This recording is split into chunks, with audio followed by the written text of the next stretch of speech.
What's up everyone, this is ScherBR talking, welcome back to my channel. Today's video we'll talk about the information on Ultra DX Darius banner and some information that we got from the data mine. The game just received an update and we have some stuff to talk about. I'll start talking about Darius because people are excited about him. He's one of the best Axe users in the game, even considering JP. And he got buffed in global. He has a very good STR, 115%, good agility and good intelligence. Average wheel and below average endurance. He has a 37% chance to heal everyone on the end of a turn. This is useful for Axe Remembrance battles because we barely have healers there. We have now Ogniana, we'll get Aunos in the future. And he has one of the best passives in the game, Action Switch. When he attacks with Slash, he gets an attack boost that will increase his damage by 10%, lasts for 3 turns, and also recovers BP by 2. So he gets a 5 BP cycle. He always attacks with Slash, so this will trigger every time. And 3 attack boosts will give him 30% increase in damage. The second effect is when he attacks with Shadow Attacks, he gets himself a defense boost that increases his resistance to damage by 20%. Also can stack and last for 3 turns. And he also recovers very small effect, that should be around 160. So plenty of effects in a single passive. Then he has Axe Arcana for increasing his damage with axes by 20%, and then when landing weak attacks, another 20. That means 40% most of the time, and 70% when you have the attack boost stacked. That means from turn 4 onwards. You won't have defense boost all the time because this one relies on him attacking with shadow attacks, and he won't be attacking with shadow attacks all the time, sadly, with this style. Well, the first skill is Slash and Shadow, but it's PvP and even recovers his HP by around 800. The good thing here is that he is a self-sustainable character, but it's only C power. If you just keep using this attack, he will take so much time to kill the enemy, but at least he just simply won't die. He will also trigger the very small heal, that means close to 1000. He also has a full AoE attack that can debuff intelligence from the enemy by 20%, not 15, so better. And his intelligence is good enough most of the time. And Bolsterous Blade is his third attack that has double elements. Slash and Shadow will trigger both effects from Action Switch and buffs his STR with each attack. So the second hit will already do more damage because it triggered the attack boost in an STR buff of 25% on max level. Well, this attack is good enough, but we have plenty of characters that attack 3 times as well, and even 4 times on turn 1. But on long fights, they usually spend 12 BP, like Halloween Silver, for example. So he does have a good cycle. He uses Boisterous Blade, and then he can use a normal attack, for example, and then Boisterous Blade again. Every 2 turns, he uses Boisterous Blade, buffs his STR 3 times, and the cycle is good. For Slash, the fact is that Slash is kinda easy to find damage dealers for. Even Liam can attack with Slash in his bullets. So I believe that in the end, Darius' utility is more about Remembrance. I don't know if people will be using him right now. He has the place in the future when we get Saruin, that boosts damage for Shadow Squads by a lot. And sadly, I believe that even Rouge will add more utility into parties than Darius because of, I already said, Liam is still dominant, and most strategies will require you to use Paean of Peace instead of Paean of Victory, the buff that Darius prefers.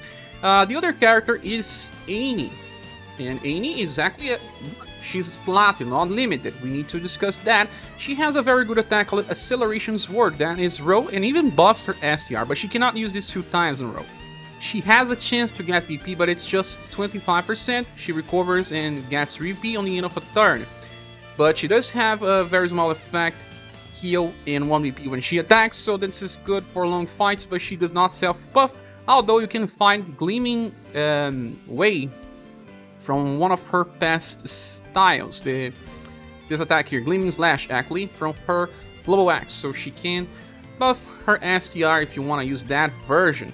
Then you can also use her together with someone like the new Platinum Cordelia, because she has a very powerful row attack. Then you can place Annie as a first turn attacker, Cordelia as a second turn attacker, and then Annie as a third turn attacker, and you can solo farm some stages. She uses Slash and Pierce, it is actually very nice. She has a very cheap AoE attack, Iris Slash, and Versatile Impale, alongside High Protect Tension for a build that works even on boss fights, but her status does not screen a character that will survive for long. Her endurance and will are not that high, but she does have a very good agility in STR, but I do believe people will just use her for farming or Death Master Remembrance, because this attack here is actually very, very nice for them. Who has problems with Sword Remembrance battles? I don't know, but this is Annie. She kind of looks almost like a premium style, in my opinion. Then we have Galahad, and Galahad is just strange. He has a very good attack that was strong in the past, Spin and Trample, see power very close to B with double elements, but he cannot use it 2 times in a row. Unlike Farnews that can, and even Farnews is not strong for the current meta. He at least has 45% increase in damage and has a 25% chance to get 6 VP. This is unreliable, and well, people will only use Galahad if they want to have a harder challenge by using only Platinum styles. Maybe there is no much reason to use Galahad, although you do have this Poseidon Shot Plus. You can amplify, and then this one heals around 1.2k, I guess. This is an attack that Mariah also uses. So there's one good thing about the new banner, is that they are adding all past UDX styles up to December of 2021. That is very old. The full list is here on SaGa Wiki Discord in a post by Hyder483. And we have Global X Matriarch, Galahad, Def 1, Jamie, Claudia, UDX Dark, UDX Madeline, Guerrero, Arpina, Minstrel, the First, Gustave, Orluge, Silver Emperor, Mirza, Gustav, and second version of that. The characters that are still relevant are UDX Matriarch, UDX Def 2, the first one is irrelevant right now. Claudia for Inheritance, Dark can still be used by Inheritance of older styles. Having all versions of Dark allows a lot of different combinations. Arpina gives a AoE counter for the newest one, so she has a perfect build.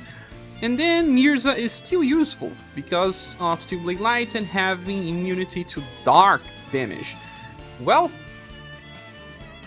I still don't think that is reason enough to summon for Darius banner. If you are a veteran, you probably have Slash covered, and he's more about shadow damage, and these bosses resist shadow damage.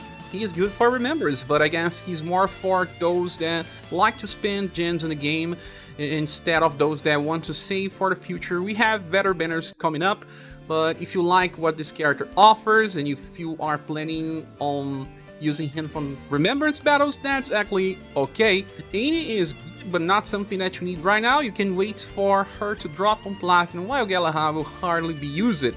So this banner will receive a bronze award when I make the full review, but I already suggest people to skip even with the added UDX styles.